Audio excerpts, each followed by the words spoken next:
Salut à tous, Wagwan, Wagwan, Wagwan, comme ils disent, ici c'est Dimonet, j'espère que vous portez bien. Donc c'est la première fois que je me lance dans des critiques de séries télévisées, vu que j'aime bien les séries, j'aime bien les films. Donc on va se consacrer sur la série Top Boy qui s'est clôturée il n'y a pas très longtemps. Donc je vais balancer mon analyse, j'espère que vous allez apprécier. Préparez les popcorn, c'est parti. C'est reparti comme en 46. La clap de fin, la série Top Boy est officiellement terminée. On a eu droit à 5 saisons, donc 2 saisons Summer House entre 2011 et 2013. Ensuite Drake, le rappeur Drake, arrive à la rescousse, il ressuscite la série. Il a kiffé la série, on a eu droit à 3 saisons supplémentaires. Donc ce qui fait qu'en tout il y en a 5. Donc il y en a qui n'ont pas suivi Top Boy Summer House, mais ils ont entamé direct Netflix, la version Netflix. Donc c'est très important de regarder Summer House et ensuite enchaîner avec Top Boy Netflix, ceux qui veulent voir la série. Comme ça ils vont mieux comprendre les personnages, etc. La saison finale de Top Boy c'est un flop. C'est un flop. Oh là là. Mais si t'es nul, nul, aïe. Duchesne flop.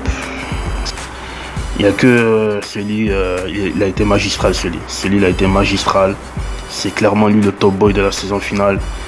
À un moment donné, il était en mode Suge Knight. Il était en mode Suge Knight. Suge is coming! Suge is coming! Oh là là, c'était trop. Duchesne, c'est un flop monumental. Je sais pas ce qui s'est passé dans la tête des scénaristes pour faire flopper comme ça Duchesne, c'est un personnage très important de la série. Moi, concernant Duchesne, ce que j'aurais fait, c'est que dans la saison 4, entre guillemets, dans la saison 2, Duchesne il a un problème de santé et j'aurais vraiment appuyé là-dessus pour la saison finale, quitte à ce que la santé se détériore concernant Duchesne et qu'à la fin on aurait une fin assez émouvante, bouleversante, de quoi marquer les esprits, de quoi casser Internet. Franchement, ça aurait été une fin assez émouvante pour Duchesne.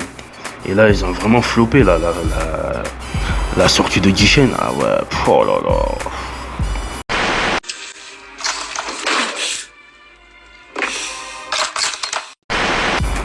Il méritait pas ça. En tout cas, Duchesne, voilà, c'est clairement pas lui le top boy. Hein. Après, moi, j'aurais pas inclus les Irlandais. Je sais pas pourquoi ils sont débarqués là-dedans, là. J'aurais gardé par contre le gang de Liverpool, l'entourage de Curtis, quitte à rajouter des personnages, histoire de combler les trous, et revenir à Summer House, foutre de ce bel à nouveau, histoire de remettre en place leur vendetta. Donc voilà, le gang de Liverpool je le garde. Après concernant Duchesne et Sully, moi si j'étais le scénariste, j'aurais fait en sorte que la relation se détériore par rapport à ce qui s'est passé avec Jimmy dans l'épisode final de la saison 2, entre guillemets, saison 4, qui est un point de non-retour, qu'il y a une guerre sans merci entre eux deux. Moi j'aurais fait comme ça, moi, la vérité. J'aurais pas inclus les Irlandais, pas du tout. Donc j'aurais fait comme ça. Ensuite, Stephen, on s'attendait à ce qu'il prenne le renté, qu'il fasse la loi. Au final, tout ne s'est pas passé comme prévu.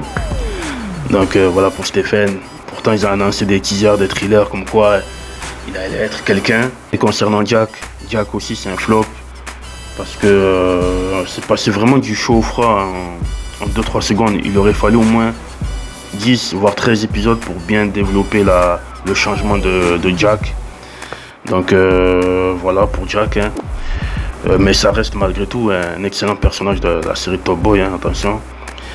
Concernant la scène finale de Top Boy, il y a beaucoup de personnages suspects qui ressortent.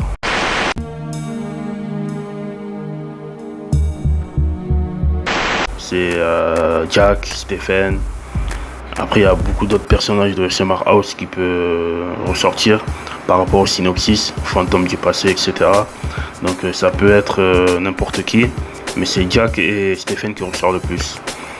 Moi j'ai mon idée, je pense que ils vont se diriger vers un spin-off si la fin est assez mystérieuse. Je pense qu'ils se dirigent vers un spin-off. Et moi je pense que ce serait bien qu'on le donne à soit Stephen ou soit à Jack. C'est eux qui le méritent. Donc par contre pour Jack, on délocalise plus Summer House.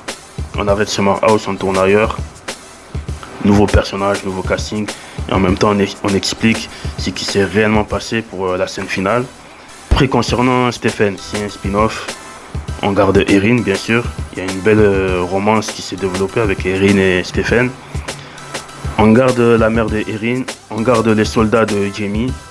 On reste à Summer House. On remet Aaron dans le casting. Et franchement, ça peut donner un très bon spin-off avec Stephen. Et en même temps, bien sûr, on explique aussi ce qui s'est réellement passé pour la scène finale. Donc voilà. Donc voilà, c'est ma petite idée. J'espère que c'est dans les tiroirs, hein, parce qu'ils peuvent pas nous laisser comme ça. C'était vraiment bâclé. T'avais l'impression que les producteurs, ils en avaient marre, qu'ils voulaient passer vite à autre chose, les réalisateurs, etc. Moi, je opte pour un spin-off. Pourquoi pas des spin-offs qui s'inspirent de Power Universe, hein, de la série de 50 Cent. Un spin-off sur Stephen à Summer House. Un spin-off sur Jack en dehors de Summer House. Et pourquoi pas un préquel sur Jimmy. Jimmy qui est vraiment très apprécié. C'est le personnage préféré de pas mal de fans de la série Top Boy. Donc tu fais un préquel, tu développes le personnage, comment il en est arrivé là, à ce stade. Et voilà, tu changes l'acteur qui joue le personnage de Stephen, vu que le personnage de Stephen original, il est en train de grandir, il est en train de devenir un adulte petit à petit. Donc on met un Stephen plus jeune, un acteur qui joue Stephen plus jeune. On réinclut Aaron. On remet aussi pareil, hein, les soldats de Jamie. Et on met aussi Dave qui est le jefe de Jamie. Donc un préquel, ce serait pas mal aussi sur Jamie. Hein. C'est mon idée à moi, c'est mes théories. Et j'espère que ça va se développer pour eux. Il y a encore de la matière, faut pas négliger ça.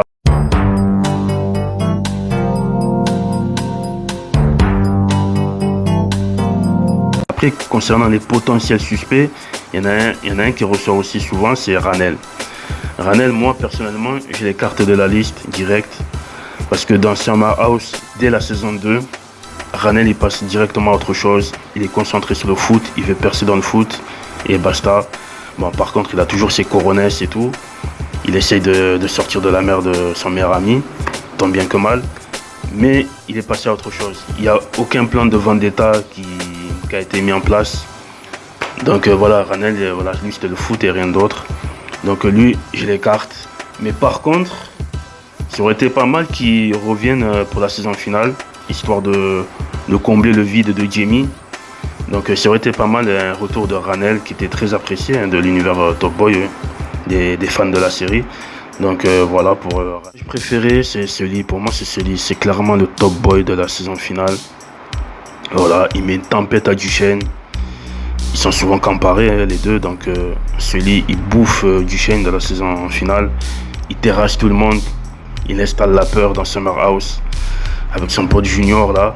Un personnage assez effrayant aussi. Au début, Sully dans la version Summer House, il était vraiment détestable. Il était plus dans la violence gratuite. Il préférait plus Duchesne. Duchesne, c'était lui le top boy. Ensuite, Sully par rapport à la saison 3, entre guillemets, saison 1, version Netflix. Sully est plus apaisé, plus calme, un peu plus adouci, tu vois, un cœur un peu plus adouci, mais toujours cœur de pierre, tu vois. Il est avec son protégé Jason. Après, il y a des péripéties qui fait qu'il redevient cœur de pierre, sombre. Il est plus dans la violence gratuite comparé à Summer House, et c'est là que j'ai commencé à l'apprécier. Il avait la loyauté, mais dès qu'il y a un faux pas, c'est la veste kaki, la paire d'Air Max 95 ou 90. Voilà, calibré, main gantée, il fait toc toc, tu fais la sieste éternelle. Le moindre faux pas, celui-là, faut pas le tester, faut pas le déranger. Donc voilà. Après Duchesne comparé à Sully, Duchesne il était plus méticuleux, plus businessman. Il avait cet état d'esprit de leadership un peu Duchesne comparé à Sully. Il avait de l'ambition à basculer dans la légalité. Tout le contraire de Sully. Sully, lui, non, lui, il voulait rester dans le bendo. Dès qu'il y a un problème, on éteint. Veste kaki, paire d'Air Max 90. Et voilà, on éteint tout le monde. Tu fais une sieste éternelle. Donc voilà, Sully, c'était la peur. Hein. Tu sentais qu'il avait une aura de ténèbres. Dès qu'il y a un truc qui n'allait pas, il était démoniaque, tu vois. Donc voilà le problème de Sully comparé à Duchesne. Après Duchesne, le problème c'est que Duchesne lui aussi c'était le top boy de version Summer House. Et la saison 2, enfin entre guillemets la saison 4, voilà, c'est lui le top boy Duchesne. Et la fin de Duchesne elle est terrible. Il méritait une meilleure sortie en fait. Et un dernier personnage où je voulais en parler, c'est Jamie. Jamie, très plébiscité, très adulé. Il y a beaucoup de fans de la série qui sont fans de ce personnage-là, en particulier.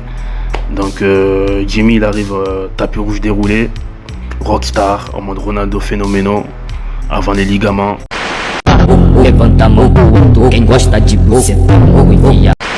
Réfé, son ancien réfé, il mosé en prison, donc il prend les rênes, il veut s'affirmer, il veut aller loin, il a de l'ambition. Duchesne et Sully, je leur mets une tempête. Mais Duchesne et Sully, ils vont pas se laisser faire.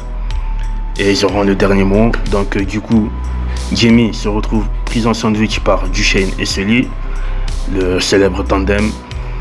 Et du coup, il est dans une impasse. Il essaie de sortir de cette impasse-là. Mais ça va être compliqué. Tout ne va pas se passer comme prévu. Donc du coup, le personnage de Jamie va se retrouver dans des péripéties sombres. Et donc voilà pour Jamie. Et pour les pros Jamie avait peur de Sully en Espagne. Il avait la frousse, ça se voyait, il avait la frousse. Je le dis clairement. Il était surpris, il avait la frousse. Mais il gardait la face. Il perdait pas la face face à Sully, mais il avait la frousse quand même. C'est tout ce que j'ai à dire. Et concernant Jamie aussi, l'acteur qui joue Jamie, le personnage de Jamie, il a joué dans un film qui s'appelle Blue Story. Je vous conseille tous d'aller le voir. Il y a la moitié du casting de Top Boy, c'est pour ça que je vous conseille de voir ce film-là. Franchement, il est très intéressant. C'est un film dramatique. Il y a des larmes, il y a une romance, il y a des balles qui sifflent. Donc voilà, un film dramatique. Donc allez-y le voir. Donc voilà pour la parenthèse Jamie. Et j'espère que la série va leur servir de tremplin à l'ensemble du casting pour la suite de leur carrière, que ce soit dans le cinéma ou dans la musique. Il faut savoir, la moitié du casting c'est des rappeurs. Je connaissais que Duchesne, mais en tant qu'acteur, pas en tant que rappeur. Il a joué avec 50 Cent, avec Omar Sy. Donc il n'y avait que lui que j'avais ticté. Le reste, j'ignorais leur existence. Sully rap, il s'appelle Keno, son vrai blast c'est Keno. Shelley rap aussi. Par contre Shelley, j'aime bien ce qu'elle fait. Germaine il rap, le cousin de Sully. Aaron il rap. La mère de Erin elle rap. Il y a qui encore qui rappe, je crois que j'ai tout dit. Ah, et Dave, bien sûr, Dave le plus connu, le plus célèbre. Ah oui, j'ai oublié, il y a Crystal qui rappe aussi. Une rappeuse qui s'appelle Crystal. À ne pas confondre avec Crystal version Netflix, Nouvelle École. C'est important de clarifier les choses. Sully apparemment c'est quelqu'un là-bas. Quelques clips, quelques freestyles. J'ai adhéré. Way too much, spit like a done, don't say too much, don't roll the race you up. My crew's off from it, they're way too nuts. You can sing along, I don't do way too much, but I'm so epic and fool, I way too much. No, I don't break you much, like a box, my boys can't wait to break you up. Like a no, gotta say K's moved up. You sing I'm ready to go, that K's moved up.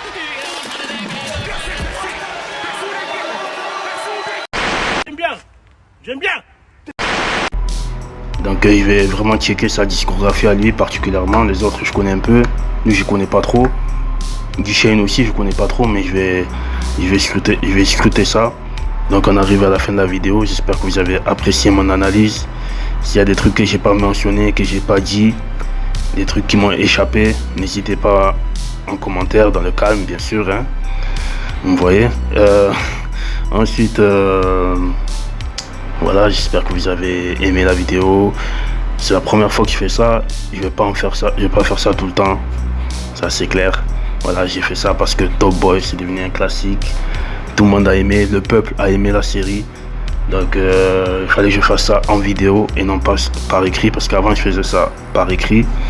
Donc je voulais faire, à la base je voulais faire pour Snowfall à l'ancienne et pour Wu-Tang, la série biopic sur le Wu-Tang, mais j'avais pas le temps. Là j'ai un peu de temps devant moi, donc du coup j'ai pu le faire. Donc voilà, ceux qui ont regardé la vidéo, je vous remercie. N'oubliez pas de partager. Si vous partagez pas, allô, Sully, toc toc. Là je rigole. Voilà, partagez, likez, vous connaissez la procédure. Et je vous dis à très bientôt. La santé, c'est très important. Et voilà. Wagwan. Love. À suivre.